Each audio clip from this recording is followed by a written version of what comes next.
మీ ఇద్దరి విషయంలోనే క్రెడిట్స్ అనేవి సమానంగా షేర్ అవుతున్నాయి. ఎందుకంటే చాలా అంటే మంది రైటర్ ఇండస్ట్రీలో చాలా మంది నాకు రైటర్ అవి ఉన్నాయి సార్. నేను ఇస్తా అలా. అదే. నేను అందరూ ఈవెన్ దో అసిస్టెంట్ ఎడిటర్లకు కానీ ఎవరు కానీ క్రెడిట్స్ అలాగే ఇస్తా. నేను అసలు ఎందుకంటే నాకు చాలు. ఎందుకు అనవసరంగా అది కూడా నేనే తీసేసుకోవడం. అది ఇవ్వడం వల్ల ఏమవుతుంది సార్, ఇంకొక లైఫ్ అక్కడ బాగుంటుంది, ఇంకొక కుటుంబం అక్కడ డెవలప్ అవుతుంది. సో అది నేను తీసుకుని ఆల్రెడీ ఒక పేరుతో ఉన్నా, మళ్ళీ అది కూడా నేనే తీసేసుకొని అత్యాశ పడిపోయి శుభ్రంగా పీకల మొయ్య తినేస్తే ఏమవుతుంది సార్, పొట్ట పగిలిపోద్ది, లేకపోతే గొంతుల నుంచి బయటకు వచ్చేది. అంతే కదా, మనకి ఎంత కంఫర్ట్ అంతలోనే ఉండాలి. ఓకే. సో అందువల్ల నాకు ఎప్పుడు చాలామంది అంటారు మీలాగా ఆలోచించడం వల్ల ఈరోజు ప్రసన్న స్థాయికి వచ్చాడు. లేదు లేదు, అది కూడా దాన్ని కూడా నేను ఒప్పుకోను.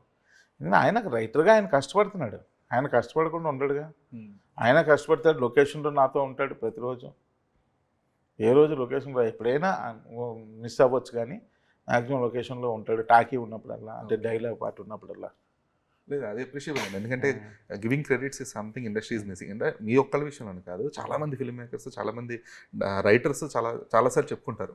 అంటే ఎక్కడో ఒక చోట కథనో లేదంటే కథా సహకారమనో టైటిల్ క్రెడిట్ ఇస్తారు తప్పితే పొరపాటున స్టేజ్ మీద కానీ లేదంటే ఏదైనా ఇంటర్వ్యూలో కానీ ప్రస్తావించడం అనేది ఉండదు అని చెప్పేసి చాలామంది చెప్తారు. బట్ మీరు ఎప్పటికప్పుడు లేదు ప్రసన్న అని, మీరు ఇప్పుడు ఆల్మోస్ట్ ఒక 5 నుంచి 8 నిమిషాలు ఆయన గురించి మాట్లాడారు.